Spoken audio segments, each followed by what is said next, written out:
Hello, I'm Stephanie. And I'm Lauren. And this is I've Got Guts, a podcast about living and thriving with chronic illness. Let's be real, it is really hard. But it doesn't have to be. You are not alone. With this podcast, we want to create a community and a space to be able to talk about the tough stuff And laugh along the way. The idea for this podcast stemmed from us trying to find one for ourselves to listen to, but not being able to find anything that didn't make us more sad or frustrated. Our goal is to talk about the hard stuff, but also talk about how to get through it, be positive, have a full and productive life, and of course, thrive. But before we get started, just so we are clear, we are not medical professionals. We are just here sharing our personal experiences.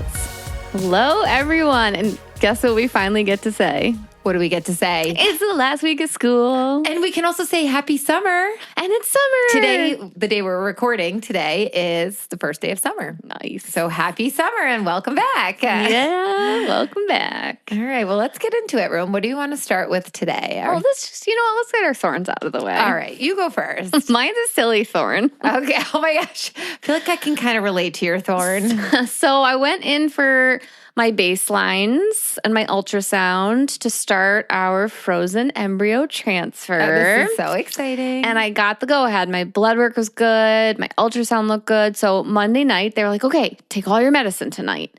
So I'm like, okay. So I took all my medicine. And normally I would take, it's called estrase, which is estrogen. Normally I would split the dose up because I take 3 pills a day. Mm-hmm. And I would split it up like morning, mid-afternoon, evening. But I took all 3 at night because I'm like, I have to take it all.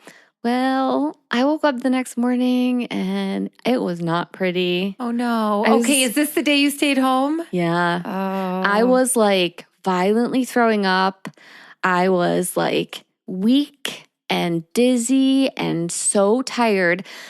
I got up, I threw up, Anthony put me back in bed. I probably fell back asleep at like 7:30. I slept till 1 p.m. Wow, your body really And needed I had that. to force myself to get out of bed.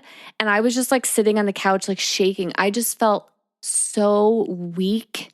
I couldn't, it was not like I knew it wasn't a flare. I know, even when I talked to you that day, I was like, it sounds like maybe you got the stomach bug, I thought, possibly. And Anthony even said, he goes, normally you are a silent puker and you mask it with like you flush every time you puke, but I heard you this time and it sounded violent. I was like, yep. Nothing like a violent vomit.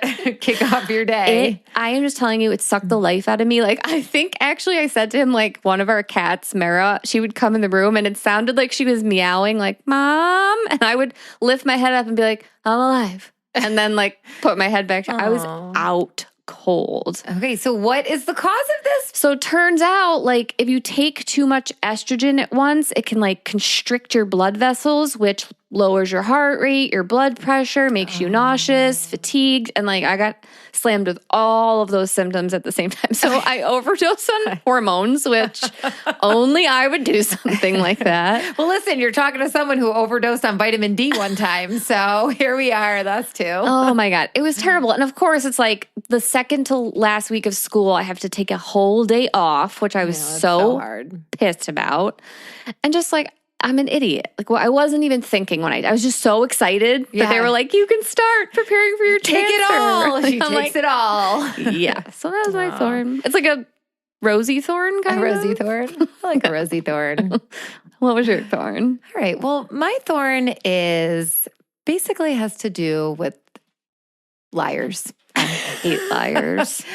I've encountered some situations where, honesty isn't happening. Mm-hmm. And it's just really disheartening. It is, always. Always. And it's so funny. I always tell Connor, I'm like, buddy, what is the most important thing that I always want you to do? Be honest, Mom, be honest. I'm like, yes, no matter what you do, I always want you to be honest.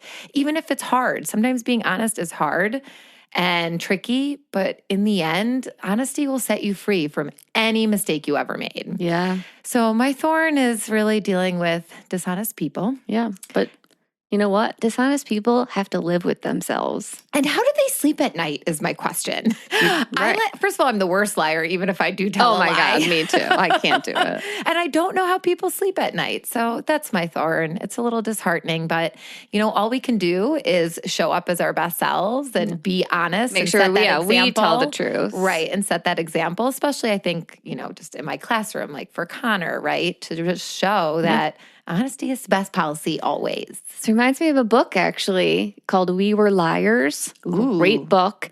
And it's actually coming out as a show on Amazon this summer. And it's all about how you get caught up in a lie and that lie spirals and spirals and spirals and turns into a crazy thing. Right. Yes. And then people start to believe the lie is true because they've been telling it for so long. Bad things can happen. And so I highly recommend the book and then watch the show. All right. Thanks, Rome. Yeah. Thanks for that.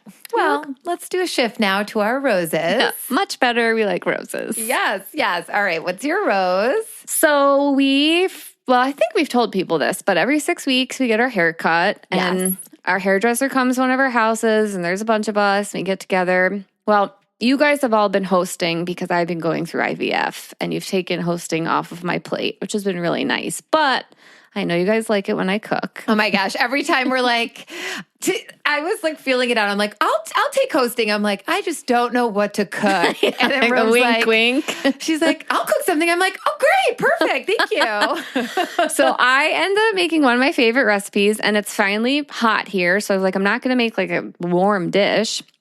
So I made a really yummy gluten-free caprese pasta salad with chicken sausage, some basil, and we tried jovial pasta that Danny from Gluten Free Galley recommended. Thanks, Danny. We love it. Delicious. I think the best part is when you use gluten-free pasta, a lot of the times, the next day, it either gets soft and gooey or hard. I had a little bit before I came here. I had it for lunch today. Perfection. Yes, it was so good. And I used Wegmans chicken sausage and Wegmans balsamic vinaigrette. And it was just refreshing and yummy and delicious. And I haven't cooked in a while. And I'm like, ooh, I love this. And actually, if you go check out our social media, our Instagram, our Facebook, and our TikTok, the video is there. But if you want the recipe, you have to comment recipe. Ooh, there we go. Check it out if you want this mouth-watering summer salad. Mm-hmm. It's pretty good. I love it. It was so yummy. What's your rose? So my rose is running. So I finally am feeling back to myself totally since the whole crazy Hashimoto's return. Yeah. And my last couple of runs, I'm just out. I'm training for a half marathon that I'm going to be doing in October. And I just feel like every time I go out for a run, I still haven't been totally myself. Yeah. I had a couple good runs when I first went on the meds for my thyroid.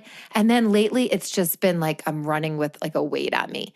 Today, I went out for a run. I'm like, I want to keep going. I'm like, nope, easy does it, Lauren. But I had a really great run and it felt so good. And I'm so excited. I just mapped out my whole training, which officially I was going to say, when don't you start a point where you have to do a certain... Yeah, so right now I'm just kind of getting a baseline because my training schedule, I start with, 3-4 miles is the lowest. So you want to be at that point before. And I have a great training schedule that I've used 7 times and I've tweaked it and it's perfection. Okay. And I'm going to map it all out and I got to kind of check dates and stuff, but I'm going to be starting beginning of July. Look at you go. I'm so exciting. I'm so excited. You are exciting. I am exciting. I'm an exciting runner.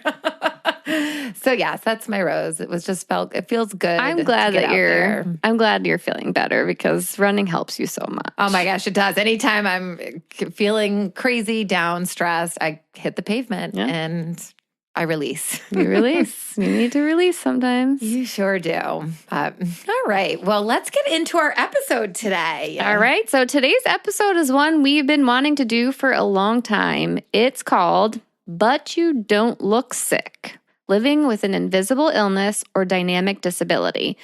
We have brushed upon the subject, but today we want to dedicate a whole episode to it because it deserves it.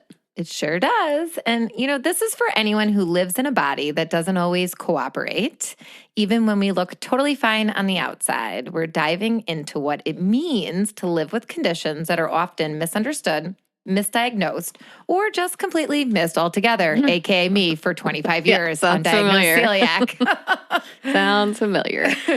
We're going to talk about how it affects our day-to-day lives, emotionally, physically, socially, and the reality of having to constantly advocate for yourself just to be believed. And whether you're living with one of these conditions yourself or someone you care about is, we hope this episode brings some clarity, compassion, and a little bit of community. That's what we're here for.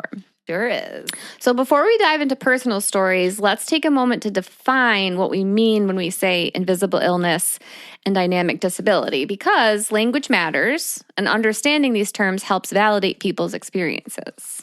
So an invisible illness is any medical condition that isn't immediately visible to others. That could be something like chronic pain, autoimmune disorders, digestive issues, neurological conditions, or even mental health diagnoses. You might not see a wheelchair, a mobility aid, or a bandage, but that doesn't mean the person isn't struggling or in pain. Mm-hmm. Exactly. These conditions often come with fatigue, brain fog, nausea, dizziness, and other symptoms that aren't obvious on the outside. And that's where the emotional layer kicks in. People often say things like, "But you look fine," which can feel invalidating or even infuriating, actually. Yeah, absolutely. I've totally been there so many times. And actually, Room, as we were gathering our notes for this episode, my question was, who created this term? Like, where did it come from? You know me. I'm like, oh, I need to know the origin story. And what I found was the term itself doesn't have a single originator. Yeah, actually, its widespread use within disability studies are linked to the work of researchers like Matthews and Harrington, who discussed it in a 2000 publication. Yeah, now wait for this. Did you also know there's a book out there about this? It's called But You Look Good, How to Encourage and Understand People Living with Illness and Pain. And it is written by Wayne Connell, who is the founder of the Invisible Disabilities Association. And he co-authored this book in 1996. I didn't even know that was a thing. I know, right? So basically, it's a book that gives those living with chronic illness and pain a voice. It expresses how they feel, what they need, and how others can be an encouragement to them. From the reviews I read, because I have not read the book myself yet, which I just... Summer read. It was already in and out of my Amazon cart and on the way. It seems from the reviews to be an easy read. It gives practical ideas on how loved ones can be supportive, and it seems to be short enough to keep the readers interested. Because if you're going to hand this book to a family member or friend you don't or want husband or wife, to you don't look want daunting. Right. You want to have a nice bite-sized book. I'm going to order this. After I read it, I'll pass it to you. We'll share. So, and then there's the term dynamic disability, and it refers to a condition that isn't stable. So it can change day to day or even hour to hour. You might have days where you can walk across a parking lot and days where you can't get out of bed. And that unpredictability makes it really hard to plan your life. And it also makes it harder for others to understand, especially if they're used to thinking of disability as something that's static. And this term dynamic disability really started gaining traction in the disability justice community in the last decade. I mean, if you think that book was written in 1996, and just within the last decade, it's been getting traction, especially among chronically ill, neurodivergent people who didn't feel seen by traditional definitions of disability. It pushes back on the idea that disability is all or nothing. It makes space for complexity and for people whose needs change over time. Sounds like two people I know sitting in this room. Their names begin with SNL. And both of these terms, invisible illness and dynamic disability, help capture the truth that so many of us live with, that you can be high functioning and still deeply struggling, that two things can be true at once. Yeah. And so now we kind of set that foundation for you guys today. Let's get into what that actually feels like day to day, because definitions are one thing, but lived experience tells that full story. So true. So I'll start by saying, as you all know, I live with multiple invisible conditions: gastroparesis, ineffective esophageal motility, and IBS-C. I've had stomach issues my whole life. From the outside, though, I don't look like I'm sick. I'm a teacher. I'm married. I smile. But there are so many days where it is a battle just to have enough energy to show up. I have to plan my meals and bathroom access before I even think about socializing, traveling, or sometimes even working. Yeah. Mostly it's working. Mostly it's working. Always strategic. Where's that bathroom? Exactly. One time someone asked me why I wasn't eating at a staff party, and I just smiled and said, I already ate. But what I wanted to say was, actually, if I eat what you're eating, I could end up in the ER tonight. Do you ever sometimes just do a little joke, though, but then it makes people feel uncomfortable, and you're like, oh, I shouldn't have done that? Well, that's what I was going to say. The thing with invisible illnesses, you're constantly walking the line between managing your health and managing other people's comfort with the truth. That's so true. That is so true. Because like if I had said, oh, if I eat that, I'll get explosive diarrhea and vomit everywhere, that's going to make someone really uncomfortable. So I just said, I already ate. Right. And it's easier. And then it ends the conversation there because then it opens it up to this whole discussion you end up having that maybe you don't feel like having, right? Yeah. Sometimes I don't want to get into the whole story. Yes. Agree. And, I totally can connect to just feeling this way. Living with celiac disease and echolalia has been one long lesson in invisible illness. Seriously. For sure. And, especially with being gluten-free, people hear gluten-free and they think it's a diet trend, especially when in the beginning it was really getting a ton of traction. I remember being like, I'm not doing it to be cool like everybody else right now. Like I'm doing it because life or death. Do it. Yes. And it was really cool and trendy. Yeah. And that when it's not medically necessary for other people, yet they go to those restaurants and they say I'm gluten-free, and then the waiter or waitress sees them eating bread, right? Exactly. Like, so it gives other people who are working in those restaurants or working in those false spaces. impressions. Right, exactly. And I bet people say to me, just one bite won't hurt you, or just have a little bit, or I only mixed it a little bit with that gluten spoon. I'm like, no, I'll see you in 3 hours. Yes, come over. Actually, you'll see what it does to me. You can hold my hair while I vomit my life away. And, I've had social events where I couldn't eat anything. I have brought my own food to weddings and on vacations. And I literally, as I'm saying this, I am flashing back to times where I had literally a gluten-free sandwich in my pocketbook at a wedding. Yes. And it was, a wedding probably 10 years ago. So now I go to weddings and so many more people do gluten-free. But I was carrying a soggy sandwich in my pocketbook. I remember this.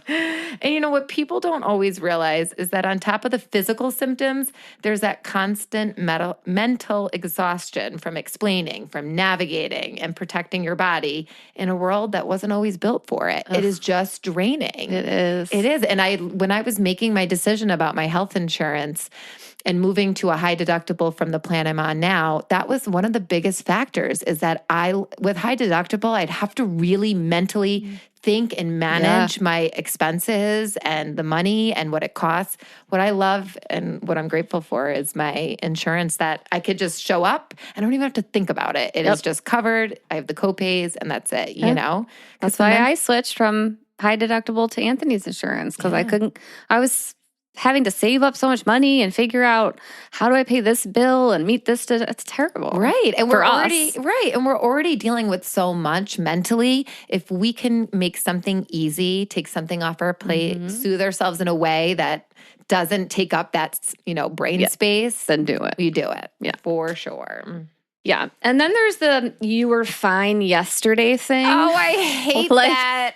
Like our symptoms aren't allowed to change day to day. Like I could be profusely vomiting one morning and sick, but then like the next day I'm totally fine. Yeah. And it literally changes. Sometimes it could be hours difference. Mm-hmm. Yes. Like in the morning, sometimes mornings are really hard for me, but then afternoons I'm great. Yep. Mornings are always hard for me, especially if I'm waking up before my body is ready to wake up. Yes. Yeah. Hence why I tend to get sick in the mornings on school days because if it's a normal day, I'm not waking up at 6:15. Right. And that pushing your body awake, your body revolts, right?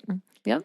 Okay, what about the guilt of canceling plans, even when it's absolutely necessary for your health? Because people do start to think you're unreliable when really you're listening to your body. And I think my favorite thing about our friendship is I don't care what it is, even if it's not like a physical thing, if I just don't feel like going, I'm like, Rome, I don't really feel like doing that. Yeah, we could just be honest with each other. Yes. Even if it's the littlest thing with my belly, I could just be real and not feel any You don't guilt. feel like you need to suck it up and do the thing. Right. I just experienced this past weekend. My brother and sister-in-law were in town visiting. It was a last-minute trip, and we were trying to scramble to like make things work. And I was supposed to have breakfast with my sister-in-law on Sunday, but on Saturday, I had a flare of my IBS-C, and I hadn't gone to the bathroom in so long, and I was in so much pain that I had to break out the enema bucket again. And it was a 2.5-hour ordeal. And I had all these things that I needed to get done so I could go to breakfast with her on Sunday, but instead I got sick and had to do the enema bucket. And so then I had to cancel with her on Sunday because all the things I had to do were things I had to do in order to be able to go to work the next week. Right. Grocery shop, I do like my meal prep, just things I couldn't skip. And it sucked because I don't get to see them often. And it sucked having to cancel plans, but that's the unreliability of my body. Right. Invisible illness. Here we go. Yeah. Well, very visible to you, but not to others. Yeah. So that's the whole idea behind a dynamic disability. It's not linear. It's not predictable. One day you might be okay walking through Target. The next day, just showering wipes you out. And that unpredictability is so scary. And you don't just grieve the things you can't do. You grieve the things you used to do. Or sometimes the things you might not be able to do tomorrow. And I feel that to my core when I say that. Like, right? Yes, I feel that. So you said that, and I was like, I feel that in my soul. Oh my God. I feel like I should tattoo that on me. But I will say the more I've started being open about it, really open, the more I found other people saying, wait, me too. Yes, it creates connection. And that's why I think this episode matters so much. Because if you're listening to this and you're nodding along, we see you. We literally are you. Yep. All right. Well, let's dive into some tips here. So let's talk about what helps. Because there's no magic fix, right? But there are things that make this life a little more manageable. First, my favorite. Boundaries. Everyone say it with us. Boundaries. And I know we hear that word all the time, but setting boundaries isn't about being cold. It's about being clear. Like, I'd love to come, but I need to leave early, or I can't commit right now, but I'll let you know how I'm feeling closer to the date. Yes. And those are controlled choices. Give yourself options that all protect your energy. You don't have to be all or nothing. Maybe you don't go to dinner, but you go to the game night that's happening after dinner. Right. Maybe you can't go for that hike, but you can do a short walk and coffee instead. Exactly. Make compromise. controlled choices within your boundaries. Feels good. Yeah. And advocate for yourself with doctors. It's exhausting, but if something doesn't feel right, you're allowed to ask questions and you're allowed to say, I don't feel heard. Yes, of course you are. You have a voice. Make it heard. And something that I've done before in the past is document symptoms. So if your condition is fluctuating, keep a journal or use a symptom tracker app, and it will help you just kind of validate your experience. And when you need to advocate at a medical appointment, you have it and you feel almost armed with data, you know, right? Yes. And don't feel embarrassed to take your notes or ask to record your doctor's appointments either. It is your way of supporting yourself. I did this back in the day when I was undiagnosed celiac, when my dad was going through some cancer scare and issues.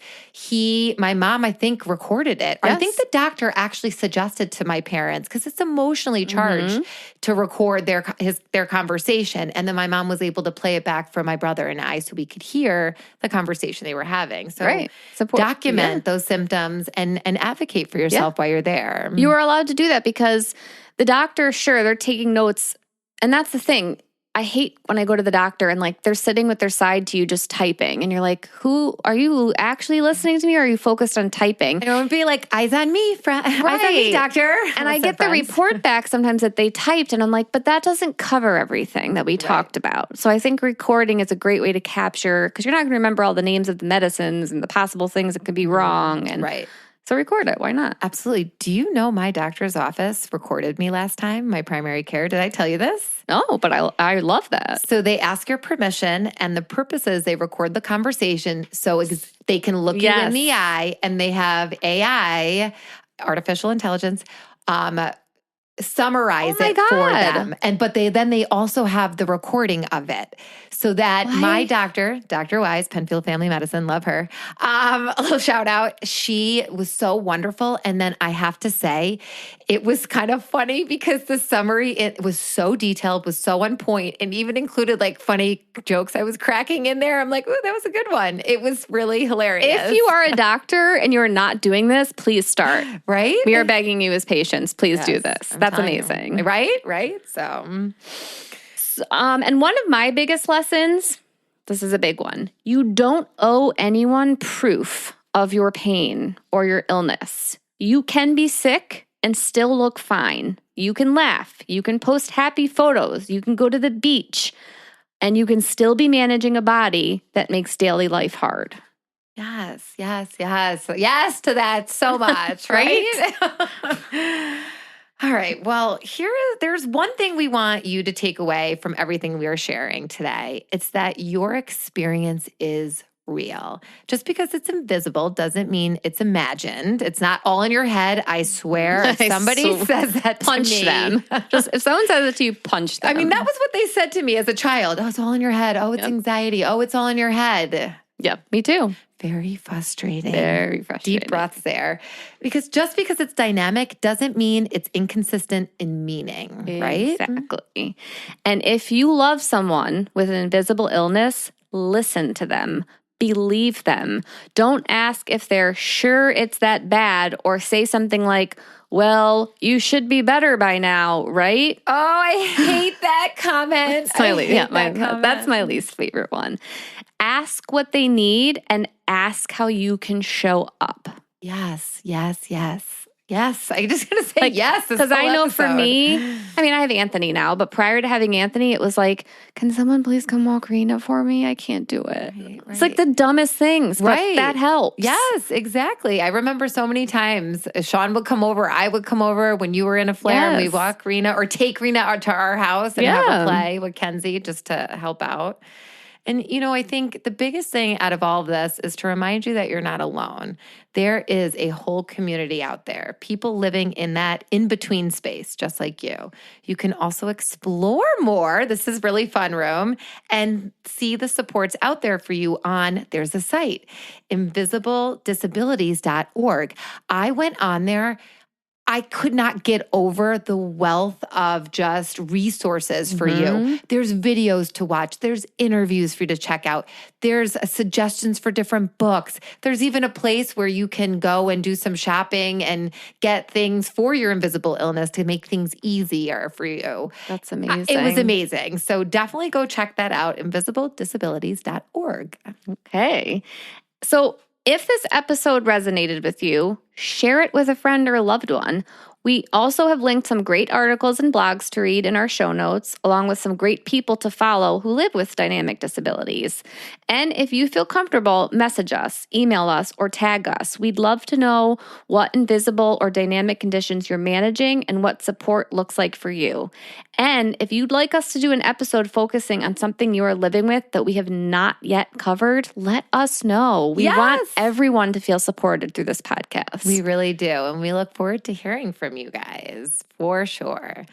Well, thanks for listening to I've Got Guts. We'll be back next week with another episode. And until then, rest when you need to, speak up when you're able to, and remember, you don't have to look sick to deserve care. Mic drop.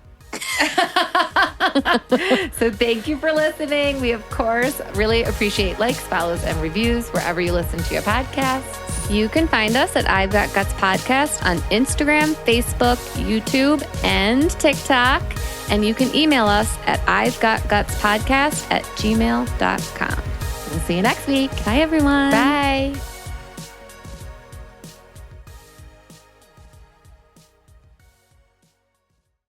Don't drop my microphones.